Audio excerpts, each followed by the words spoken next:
John, today's conversation about really unlocking a higher standard for oneself in every aspect of life and specifically untwisting the mind. I think I've got three and a half pages of notes here and have already purchased a book, have already subscribed to the podcast of our guests. This was excellent.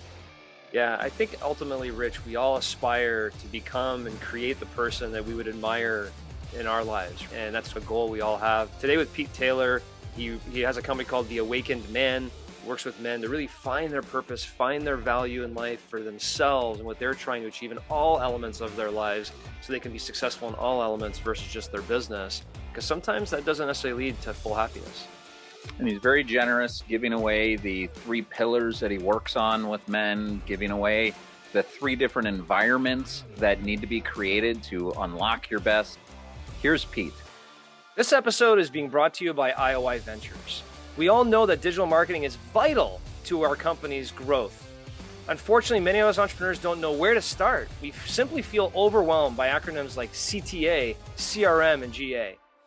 It's time for all of us to stop feeling stuck, because our partners at IOI Ventures have the experience and track record to get us moving in the right direction. Want to learn more? Go to ioiventures.com/EU and sign up for your free 30-minute consultation. Pete, welcome to the Entrepreneurs United podcast. Thank you for having me.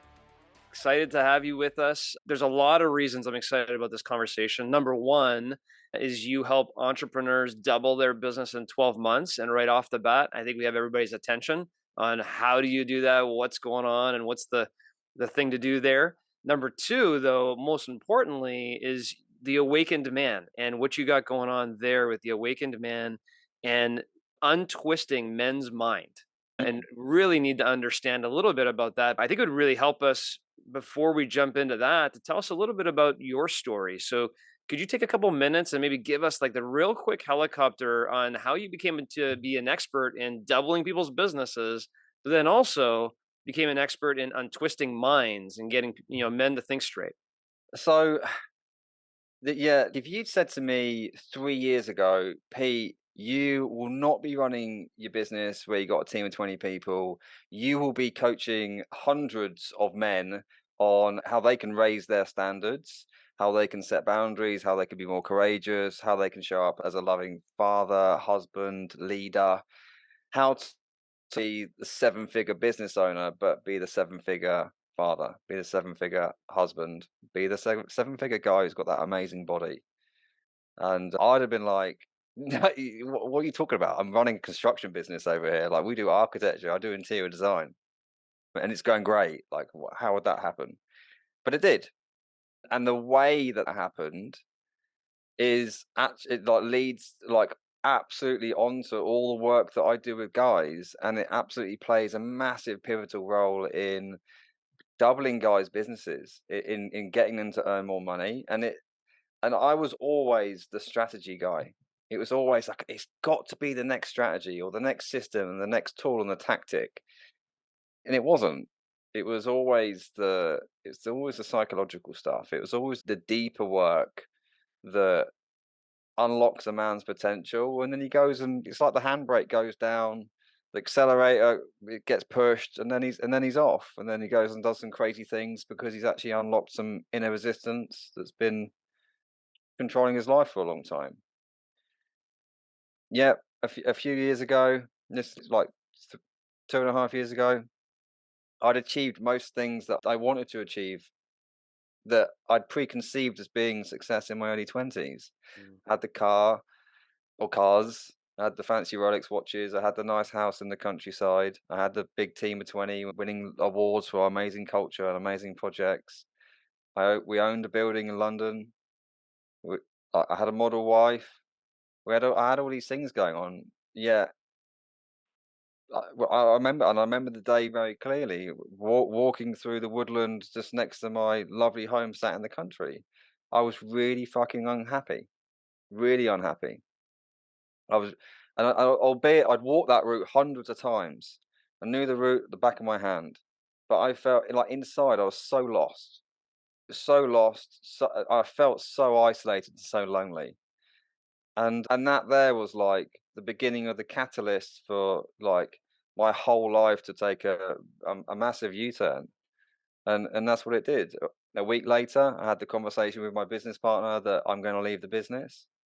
3 months after that, I left the business, and a year later, I'm divorcing from my wife.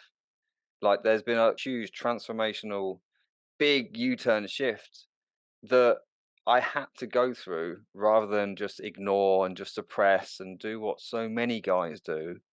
Is just it'll be okay. I'll just keep fucking soldiering on. I'll just embody the warrior inside and keep going. But that's not sustainable. What was that walk about, Pete, when you realized you were unhappy and lost and isolated? Why did it take your life up till that point to get whatever that walk was about?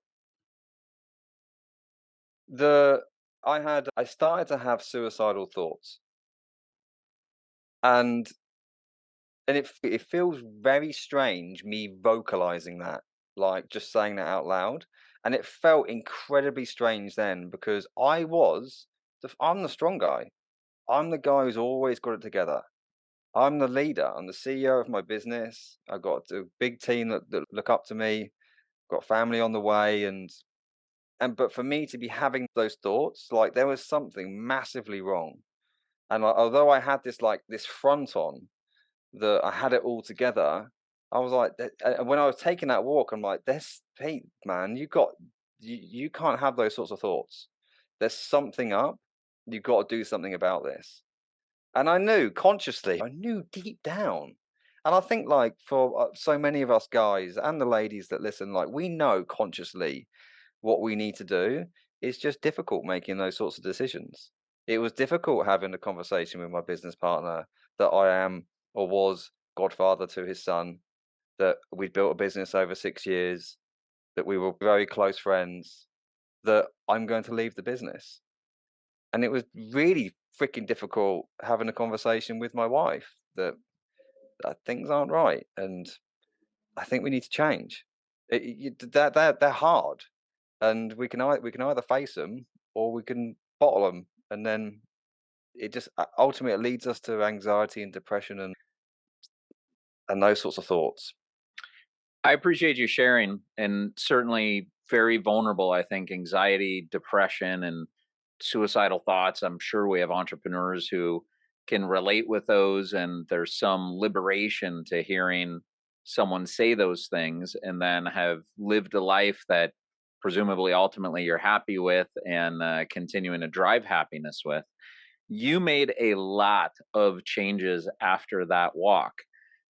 What was the common theme to what you needed to change that drove all of those changes? Was it simply, hey, I need to quit everything I'm doing and start anew? Because without hearing more about your story, that seems to be the common theme is I'm going to stop doing everything I've always done and I'm going to start a new life. But I imagine there's something more there. That what was the common piece that drove all these substantial changes after that walk? There is a correlation. I have absolutely noticed throughout my life that when I make quantum leaps, that it's always been from me taking the route B. So, like the route A being the safer route, maybe the route that my mum wants me to take, maybe the route that society wants me to take, maybe the route when I used to work in corporate that my managing director wanted me to take because I was good in his team and he wanted to keep me. And it's like that. But every time that I stayed in route A, it ultimately led me to just way too much comfort and unhappiness. And I can absolutely look back at the times where I've taken the route B, which is the route that the people around me don't want me to take. It's the risky route.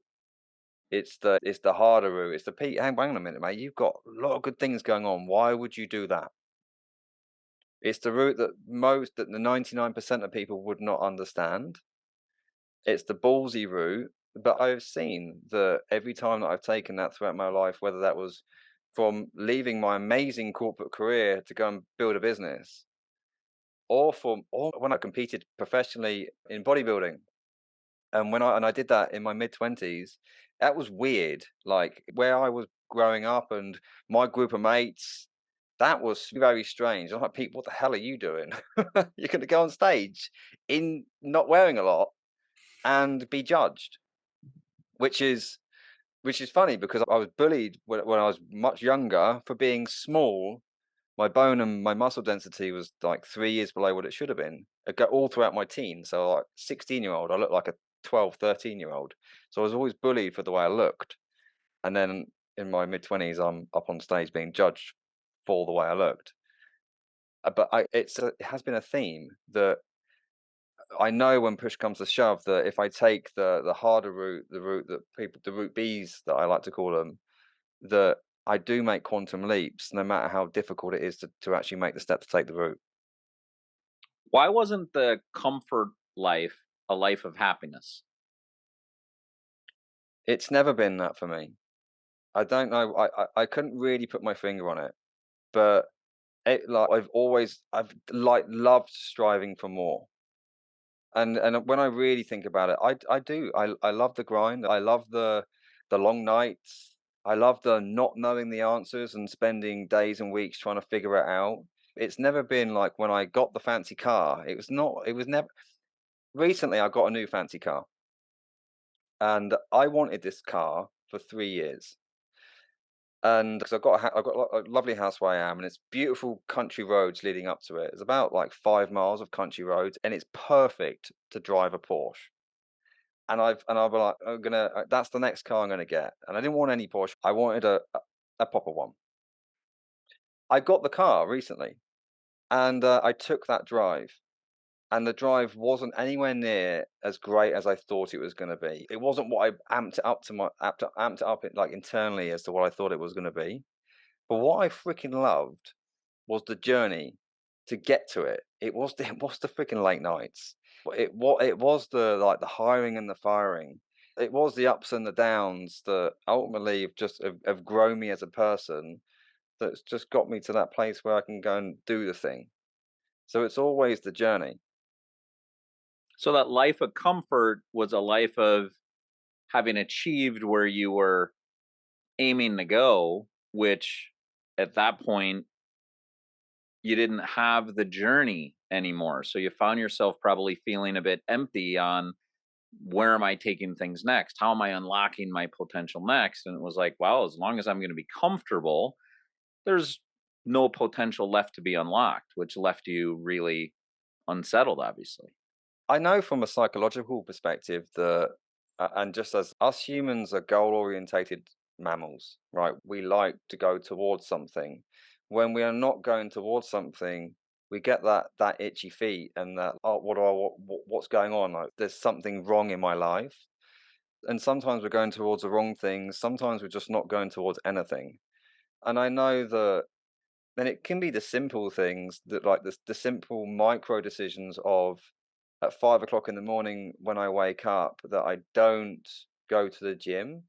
I take the comfortable decision just to stay in bed because it's warm and it's really freaking easy just to stay in bed. It's really hard to get out and go to the gym.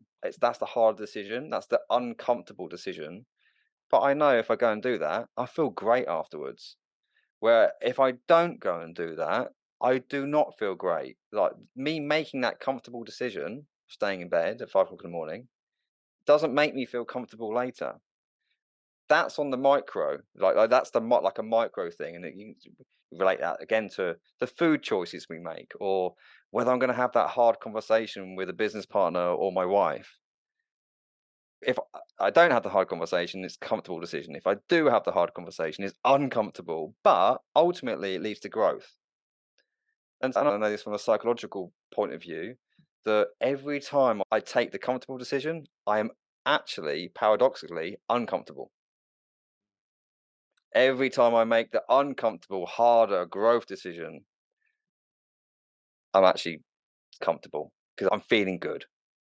And on that route B that you described as the risky route, the harder route, How do you know when it's just too hard? For example, I could tell you everything that you're currently doing, where you currently reside, I bet it'd be harder to do from living in an African tribe. Why don't you go do that? Because that'd be harder. At what point do you go, you know what? That's just hardness for hardness sake. That's just difficulty just to be difficult. Like, where is that gauge of this is an appropriate level of difficulty versus difficult just for difficult sake? I think that comes from just experience with having taken shots and knowing when they've worked and when they haven't worked. And also like I said earlier, like consciously know whether this is going to be a stupid decision or not. Whether this is just like you're doing things for the sake of doing things, or whether this is effective for your growth as a man, and as a leader, and whether you make that decision. So it sounds like you gauge growth.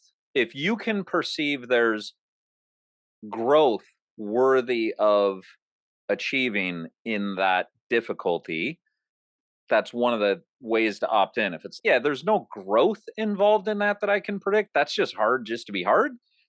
That's one of the things you use as a filter, I'm hearing. One of the things is also what I've always got in the forefront of my mind is that am I creating the man that I admire? So am I creating the man that I would look to and say, I admire that guy? Am I creating the man that my son will look up to and say, that is he's my role model, that he is my dad. I'm fucking proud of him being my dad. And so the decisions I make, the bold moves that I make, I have that in front of mind. Will I be able to look back on my deathbed and say, Pete, do you know what, mate? I'm proud of what you've done there. I'm proud of those decisions you made, micro and macro. I'm proud of the big shots that you took. I'm proud of the shots that you took, even if they failed, mate, because you fucking still gave it a good go. Mm. And that's important to me. Pete, I'm curious. Certainly, there's a lot of entrepreneurs that are striving for goals. They're striving for the income, the nice home, the beautiful family, the Rolex watch, whatever you talked about before. In retrospect, and now that you work with men and untwisting their minds and really what's important, what would you have said to your younger self so that when you did achieve that level of success that you were striving for, you were happy taking that walk versus unhappy? What are a couple of pieces of nuggets you would have said to yourself during that first journey? I think for starters, the routes I wouldn't have changed any of the routes that I've taken because they've all led to who I am today. They've all molded me. They've put me in Sure. a position now where I'm helping people, and I think deep down that this is always what I was meant to do, and I just needed to go through my experiences to be able to give me the tools and the skill sets to do that at a high level. But also, and I've said that this is the third time I've said this. It is listening to our gut. Like most of the time, like we know consciously, we know that there is a direction that we should be taking. And I think about that with my ex-wife, and everything that's happened with me and my ex-wife is for a reason. We have a beautiful boy. He is my world. And but consciously, for some time, I knew that something wasn't right. I wasn't acting on it. I knew, but it was just freaking hard to really face that. And I'm like every time being I'm like, your gut is freaking good at knowing the answers way before you do anything about it. It Mm. does know the freaking answers, mate. Listen to it more. Okay. So I guess to clarify what I think I heard, you wouldn't change anything. However, if there was one thing, maybe it would be listen to your gut a little bit earlier and because trust your gut. And if Yes. you delay your gut, you could delay it forever. There are some people unfortunately that don't just take that walk one time to realize they're unhappy. They take that walk for a decade and unfortunately don't act on what should be actionable because they should be trusting their guts. So that's maybe the one part. But maybe let me ask the question a little bit differently. Take you out of that picture. There are a lot of entrepreneurs that have a business plan that says, look, in 3 years, in 5 years, I want to get to this level with this many employees, achieving this level of income and this situation. What are some actionable things they could be doing right now to maybe be untwisting their mind so when they get to that destination through that journey, they don't get to the destination and go, "Oh, check the box. Now I'm here. Now I'm unhappy." What are things they could be doing to prevent that? And not that people aren't going to be unhappy from time to time, but some of the conversation we had to start this conversation was like you were pretty hurt. You were lonely, unhappy, suicidal thoughts. That's a dangerous spot. Hmm. I hope that there's ways to achieve your goals and dreams in life without having to get to that point because you're untwisted. And I think that's what you help men with. Give me some insight into that. What are some really important things entrepreneurs need to be thinking about while they're on the journey, not when they achieve the destination? It's having high standards in every area, not just your business. And that was a mistake of mine. Is that my biggest and I don't know, this speaks to so many entrepreneurs and business owners. Is that like our 10 out of 10 focus is our business, and we can neglect like other important areas. Like I had a number of important areas ticked off. My health, as in like physical health, Hmm. like physically, and my energy really great and has been for a long time. My business was doing well. There were great things going on in the business. It was growing, albeit the there were things like boundaries in my business I had no freaking idea about, which ultimately led to the breakdown of it. So but like my own like personal boundaries didn't have them, and that correlated through to my business relationships all the way through to my personal relationships. But to answer your question, it's not just having a vision for your business, it's having a vision for your relationships. Hmm. The relationship and it's not just having a vision for your relationships and your business, it's also your health, both physically, mentally, and spiritually. And the spiritual one was is and by the way, this is absolutely one I'm still working on and still leaning into. One I ignored for so long. And I think lots of guys ignore that. And because we can be logical guys and I'll just embody the inner warrior and I'll just build the business and that's Yeah. me done. Yeah. But there's so much more to life than we know. And I think if we really lean into that and we can win holistically on all these different areas, not just like amazing business, shit relationship, shit body. That's when things fall apart. Yeah. Yeah, life is not a zero sum game. You don't have to win in business and lose in health or lose in your relationships. It should be an abundance game where you can win in all different elements. And what I hear here is yes, you want to win in business, but you also need to win equally with your health, with your mind, with your spirit, with your relationships, with your spouse or friends or your kids. If you can win in all of these elements, you can achieve life abundance where you're truly achieving a life of happiness. And to your point, I loved what you said earlier too, Pete. What about being a seven-figure husband? What about being a seven-figure father? What about being seven-figure health, mentally and physically, a seven-figure business, financially, or seven-figure income? But I think way too many entrepreneurs focus on the seven-figure income, and it's drive, drive. And then one day they wake up and they look over here and they go, "Oh, I've achieved that, but now this other part all sucks." Now my Uh, wife's leaving me. Yeah, yeah, yeah, exactly. Or kids grow up and you didn't spend any time with them, or you just missed the boat. So yeah. I really connect with that. So when you work with men and entrepreneurs, I have to assume when you work with them, it's not, okay, let's look at your profit and loss statement. Now, here's some areas where you can cut some costs. I think you focus on the individual and then move towards maybe the business. So talk to me about how that works. So you meet an entrepreneur who's saying, "Look, I really want to grow my business and be happier and healthier as a person." What does that look like in working with you, and what journey do you take them on? Yeah. So we work on so many different facets. It's every facet of a man's life. We get so personal with them because there's so many areas to unlock, and it's absolutely not about the business. It's about like the business. I learned this. The business will only grow as much as the man is willing to grow himself, Mm, and it's the same. And it's the same with his relationships. Uh, Most men don't need fixing. They're not broken. You're not broken. You just need growth. And then everything around you, your business, your relationships with your spouse and with your friends and with your children, that will only grow as much as you're willing to grow yourself. And like how we will work with a guy is we'll look at every facet of his life. We'll help figure out a vision and direction, both personally and professionally, and get a real like level of clarity and specificity there, and really lay that out. And then get into the warrior mode, and we'll strategize the actions, and let's have a look at what like a maybe like a masterpiece day will look like, and really get you energetic around that. And then we'll look at the psychological element of it. Like, how can we really get you as a guy to start to understand your own emotions?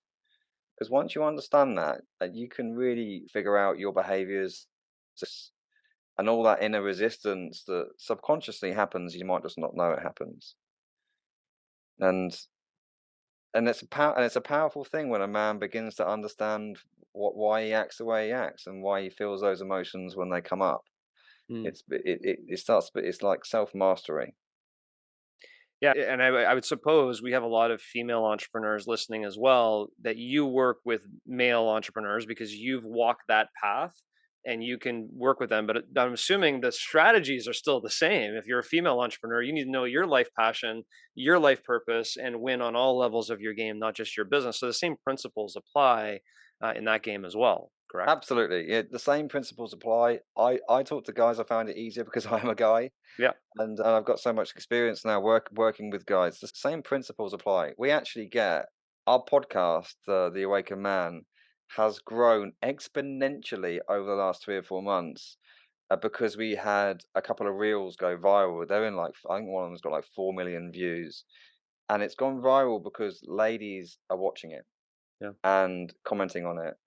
And it was actually about how wives can end up mothering their own husbands yeah, and just making all the decisions for them and doing the dishes for them and doing everything for them. And then the husband's, why doesn't she want to have sex with me? I don't understand why she's not having.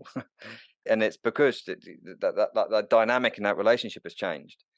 And so our listener base has actually increased massively with ladies listening, and I'm getting so much feedback that um, three reasons. Number one is that everything that we're talking about applies to ladies too. The second reason was that a lot of ladies are actually really enjoying understanding how a man's brain works. It's helping them figure out their own husbands. And then the third thing is that a lot of the ladies bringing up children, like young sons, are then able to respond better to their children and start to understand why they're acting the way they're acting, and just to help them to bring up to be a better man. yeah.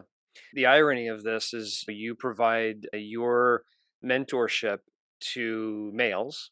However, the males who are running their business, who are growing their business to be seven-figure businesses, are too busy potentially to focus on what you have to say because they're so focused over here. And the irony of it is their spouses or their wives who are like, I need to save my husband. And they're saying, hey, I'm listening to this because they want to connect you with them. So it's just really interesting because when you're in the heat of it, Pete, and just real quickly, I grew a company to north of $50 million and got fired from my own business 5 years ago today. Mm. 15 years of building it, lost everything. And what I found out in my moment of reflection was I didn't really have a life purpose for myself. I didn't have my true north life plan and what I was trying to achieve as a person. I was just trying to build a business to grow something big and make, have Yeah. it be nice and sexy. And I had to sit back and go, okay, what is my true north life plan? What am I trying to achieve? And then I'm going to align my strategic business plan towards it, which is very similar to the methodology you talk about here in Yeah. terms of just finding myself first. And that really helped get myself the right scorecard to what am I trying to achieve in my life that, okay, now I can do through the business. And I'm assuming, when you work with your entrepreneurs and you say, okay, listen, we're going to start with you. What are you trying to achieve? But then you high power them and talk to me about that because it's one thing to say, okay, now we know what you're looking to do for in your life, and here's your secret business plan. Now you're aligned to go. You then put them into a different mode, it sounds like, where they can really operate on a high cylinder more so than what they were doing before in their business because of it. How do you do that? And so I like to call this the three Ps, the three environments. So the first environment is your physical. This is eating, moving, sleeping. It's every peak performer needs to optimize those three areas. And the majority of guys haven't. I actually work with a lot of gym owners, and ironically, that like a lot of them have not optimized what they teach and preach. Mm. And or they might have a great training routine, but their eating is shoddy, and they don't sleep well. And once you optimize something like that, the energy levels rocket.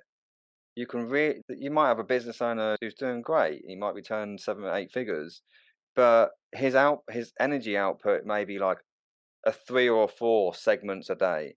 But if we really work on that, and you can put that up to an 8 or 12 on the amount that he gets done, because he's so effective because his energy is positioned in the right way. So it's a simple fix and it's a game changer.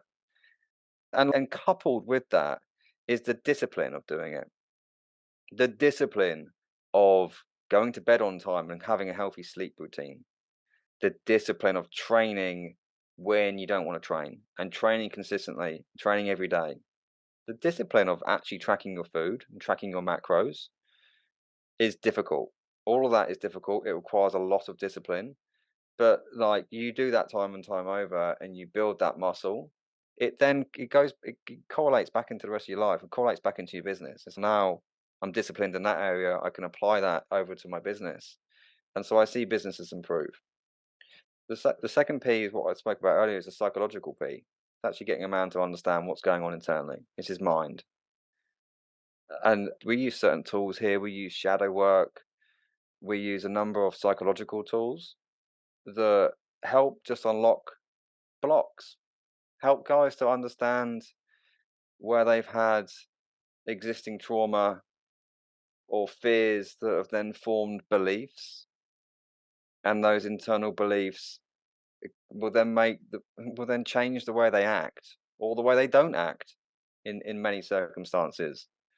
And that one alone, I know for me personally. So just to give you an example here of how this worked with me personally, is that so in my mid-20s, when I was 24, I lost my best friend in a car accident.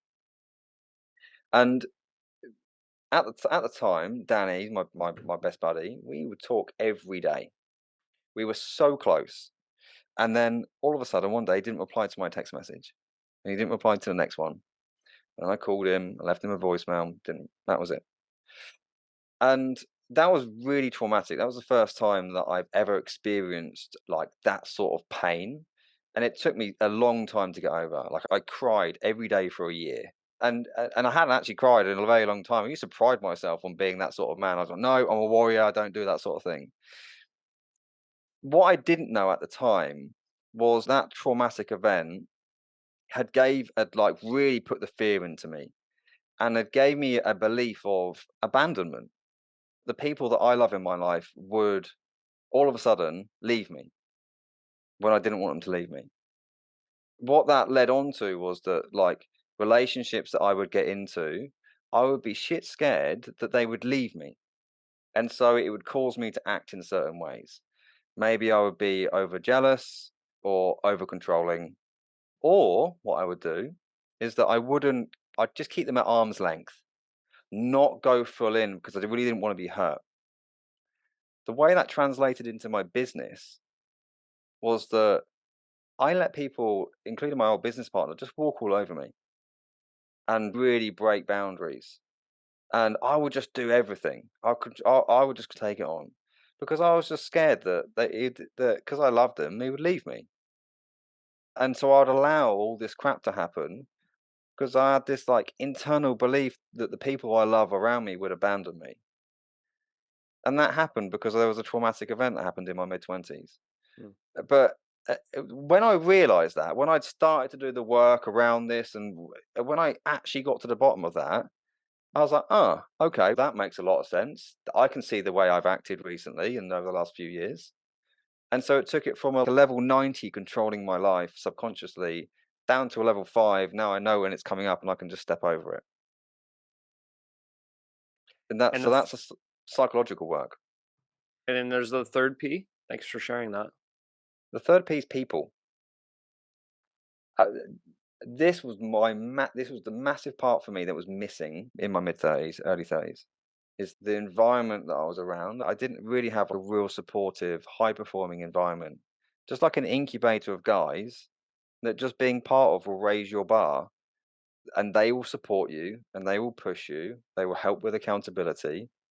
And when the going gets tough emotionally, which it does for all of us, that I've got a place that I can talk about it.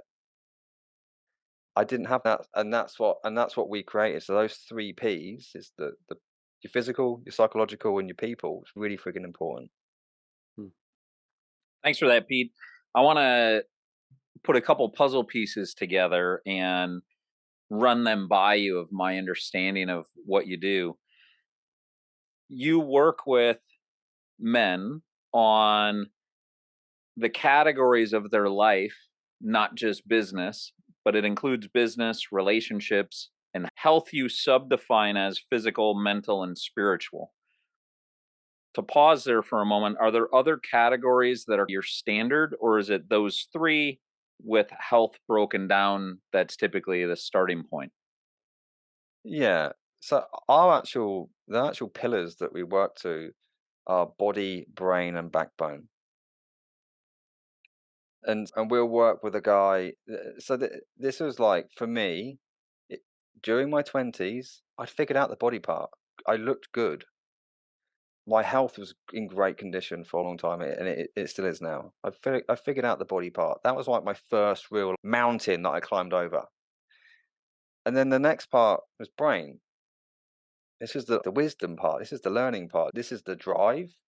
This is direction, and this is discipline.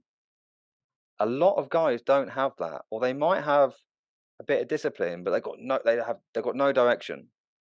So the vision part that we were talking about earlier, like figuring out the vision, like where we want to go, what's our purpose, what's our passion, that's like the direction. And then it's having the drive to go after it. And I started to complete a lot of that. I get a lot of that together in my early 30s. What I was missing massively was the backbone part. This was like anti-fragility. This was having courage. Like I could actively say that in my early 30s, although I looked like a man, I was just a boy in a man's body. I hadn't really embodied the inner warrior, the inner backbone part of being a guy like that, having those bold conversations, having the courage to do that. No one had ever taught me. That was my next mountain to climb. Still is the mountain that I am climbing.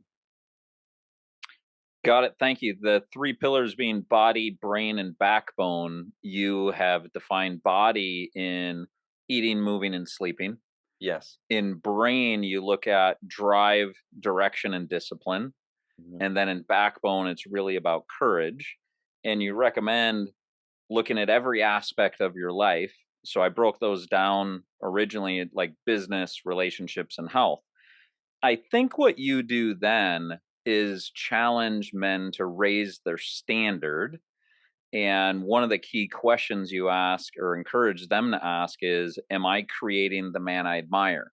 Mhm. And if they're not doing that, the answer to that may be exactly what it takes to raise the standard. Then, after that standard is established on the man who that person would admire, when the second guessing starts to come in, you have a few things that you like to work in, which is comfort now does not equal comfort later. Listen to your gut. It tells you the truth, and the earlier you listen to it, the better. The business is only going to grow as much as the people in it are willing to grow themselves. Like you have these pieces to help people break through maybe fear of the standard and the change involved in the standard. And that is you working on backbone with them and how to help them get over fear around that to be able to have courage and go attack what is a higher standard for every aspect of their life. That is how I would encompass what I've heard in this conversation of kind of some of the tools that you'll use. How does that land on you? Yeah, that's really accurate. And what I would add to that is that when guys are starting to raise their standards and the resistance comes up, because we've all done it. We've all listened to the podcast or we've done the program and it feels good for 2 weeks. We're motivated and then it goes. The motivation, it fades. And the part here is the internal resistance. This is the psychological work. This is the tools that we use with the guys to help alleviate that. Because if we, like, a lot of that, the motivation work is because we're motivated for 2 weeks, but then we're back down to where we were before, and that's typically because of the resistance that we're feeling inside that subconsciously is there, and that's the work that we'll do. So even when our motivation is at a level 2, because our resistance is at a level 1, we're still moving forward. So even those days when we wake up and like, today feels like a testing day. I do 2 categories of days: good days and testing days. Right? It's mega simple. Is it going to be a good day or is it going to be a testing day? Often we get testing days, and it's whether we can still move forward during those testing days is what counts. Psychological side, I had a follow-up question on. You said some of the tools you use, one of them is shadow work. I happen to be fortunate enough that I know what shadow work is in Carl Jung and his work with the shadow, and there's the dark side and the golden side, and in that very good deep work. I'm curious, what are some of the other tools that you use that I or our listeners may be able to look into further? Yeah. Okay. This is a great tool. This is called, and this is coined by a chap called Phil Stutz and Barry Michaels. There's a documentary on Netflix called Stutz, and Jonah Hill, the actor, you may well have seen it, interviews him, and like he's a very famous psychotherapist. He works with the likes of Jay-Z and Jeff Bezos and all the big A-listers. We've been really fortunate enough to do work with Barry, his business partner. They wrote the book called The Tools. I highly recommend it. It is literally a book of 5 tools that you can use to just help you move forward. One of the things that they talk about, and we use this so often because we did a lot of work with them, is something called Part X, as in the letter X. Now, Part X is the inner enemy, the voice in your head, the voice in your head that wants to keep you small. So you know earlier when I talked about getting up at 5 in the morning, and then that voice said to me, Pete, just stay in bed, buddy. It's nice and warm here. That, my friends, is the inner enemy. That's the voice that wants to keep us comfortable. He wants to keep us there. But here's the thing. Let's just say I stay in bed at 5 o'clock in the morning and I do what he tells me to do. And then it gets to about 8, 9 o'clock. Guess what? Guess what my inner enemy's saying? Pete, you idiot. Should have gone to the gym. You're feeling tired now and you don't look as good as you did yesterday because you didn't train. What's wrong with you? Why didn't you do that? You do this all the freaking time. You're useless. That's the type of man you are.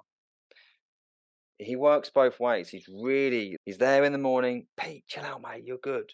Then he's there, and then he's coming back again. You idiot. He's really there to hammer down on you and just to keep you small and keep you safe and just to keep you in the box. And one of the biggest tools is just awareness. It's just awareness that it exists and that it's never going to go. He will always be there, right? And it's just knowing when he comes up. Whether it is at 5 o'clock in the morning or whether it's at 11 o'clock at night when you go to grab the last cookie. You shouldn't eat the cookie, but I'm going to grab it. Or whether it's just like those self-sabotaging behaviors that maybe you do with your partner. That voice in your head's going, don't give up here. Be like a dog with a bone. You're right. She's wrong. That's the inner enemy. And just being aware of when he shows up is mega, mega powerful. Like I have a mini series on this innerenemy.com where we talk about that, how to get through it. It's like 7 episodes on what to do and how to get over it. But that is one of the tools that we will talk about often with the guys is, hang on a minute, is this Part X showing up? Is that the inner enemy? Is he the one who's just trying to keep you in the victim mode? Thanks for that. And can you spell that last name of, I think it was Barry's last name? Michaels. Michaels. And Phil, what was Phil's last name? Phil Stutz, Stutz. Stut. Got it. Good. And if people want to get a hold of you more, They obviously can listen to The Awakened Man, which is your podcast. And you said that's gone a bit viral lately, and congratulations on that. How else could people get more of your influence in their lives? Likely my own website, petetaylor.co.uk. On there's my Instagram handle, which is Pete_Taylor, and then heroicman.com. That's heroicman is our .com is our kind of main outlet where all of our assets are and all the information about what we do with guys is on. Thanks for everything that you gave us and our listeners today on this podcast, and appreciate the work that you're doing to untwist the minds of men. Cheers, guys. Appreciate it. Please stick around for a few more minutes while Rich and I break down this episode. Rich. John. Rich. Start back over. Rich. John, I've got a problem. Yep. My problem is I have way too many highlights on my notes on this. I'm going to have to reread this, and this is going to be potentially weeks of having to reread these highlights at the level of depth that Pete was providing us information today. Yeah, not only his notes, but you also bought the book in the process. So you got. I did. It's literally going to be weeks. Yeah, there's going to be a lot to do there. Rich, the one part that struck me that I'd never really heard before, I felt it. I have felt this before. I think a lot of people feel this at different points of their lives. But unfortunately, some people never work to overcome it. And there's been many times where I have felt like a boy in a man's body. I'm doing something so childish, so foolish. I'm not thinking about things right. My mind's just, I'm thinking, man, you're acting like a 12-year-old. What is going on? Unfortunately, we see that in others as well, and how they react and do things. Sometimes you're like, this is a boy in a man's body here, like just not thinking through things. And what I love the most about what Pete does with men is really help them digest that. And he mentioned himself, I'm still on that journey to kind of get myself to the level where I'm not thinking like a boy in a man's body. But it's a very interesting way of putting it. I never really thought about it the way he phrased it, and become really the man or the person that you admire or aspire to be, or would look at someone and go, that's your, whether it be your kids or others, look at it and say, that's a man in a man's body, or a woman in a woman's body, mature decisions and being respectful and thoughtful, and the gratitude you need at that level. So that kind of hit me. These are all things that I think are very rarely talked about with men. Even you saying, hey, sometimes I feel like I can be a boy in a man's body. That's not a common thing for men to talk about. For him to talk about and share his story about having fear of abandonment, and boy, I can be over controlling and jealous and keep people at arm's length. And I do that because it keeps me safe. Like, the level of introspection generally of men doesn't go where Pete goes. That's what he does, is he helps people unlock and untwist some of that. And in our own way, he has a spin on it, which is untwist the minds of men. But in our own way, we really are. There's a twist to everybody in how we grew up, in some of the coping mechanisms that we created when we were children that we're not even aware of, but we're bound by as adults. In creating awareness to those and untwisting those, I'm just invigorated by the work and the passion that he has in doing it. And immediately, even in this debrief, you go on, yeah, I could relate with that. Sometimes I feel like a boy in a man's body. Like, I wish we had conversations like these more often with men just in our society. Yeah, certainly you can. You subscribe to his podcast, you'll be able to listen to a lot of those conversations. And because I love the fact that he's doing that, and really, he mentioned having women have had that Oprah moment, but that ability to speak with somebody openly and really get that self therapy session you may not be willing to go somewhere to get, but you can get it just through a conversation with another person who may have been in that position, and you're seeing the vulnerability from them, so therefore you feel like you can be more vulnerable. There's a pretty deep connection moment there that I love. And certainly I think what's interesting here is just that life abundance. How can you win in all aspects of your life? Because if you win in Yeah. one or two or three, but not 5 out of 5 or 6 out of 6 or whatever the aspects of your life are, you'll find yourself empty. There's a lot of millionaires and billionaires that are very unhappy. So just chasing that for the sake of chasing it doesn't make a lot of sense. Yet people hear that, but they still go chase that. You could be happy in business and happy with your health, but miss on your marriage or kids or family or somewhere. So there's a whole bunch of different areas that you need to focus on. I really love the fact that he works with people to get them optimized and disciplined in all these areas first, and then gets them to get that mentality. Now, okay, let's go optimize all these areas of your life and get that abundance in all these different areas. It's work that everybody needs to do. But Um, yet, if I asked you, what percentage of people do you feel do it? Or oh I should have gosh. asked him. Yeah. It's a fraction, but Yeah. why? Yeah.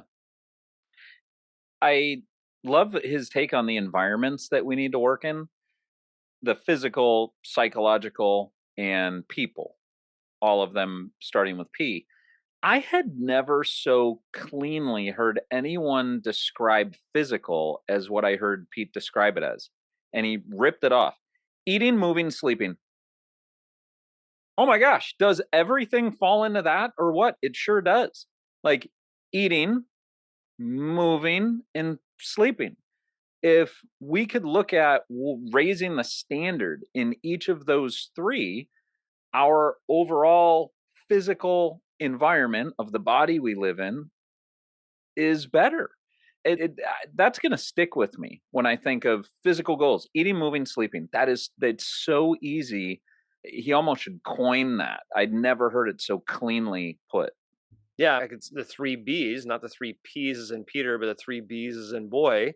Body, brain, and backbone connected with me, almost equally as to the physical connected with you, and the eating, moving, sleeping. Things are all coming in threes here again.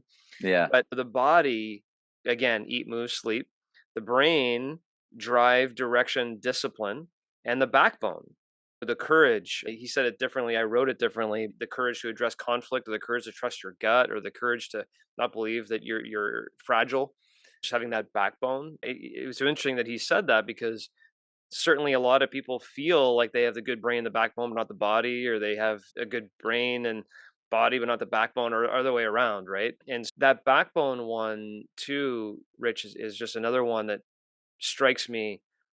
Just a lot of people don't have the courage to trust their gut. And we talked about that earlier in the conversation. And he took a walk and changed his life. And I'm sure it was building up over a period of time, but nonetheless, it was a walk. And when asking him, "Hey, what would you do differently?"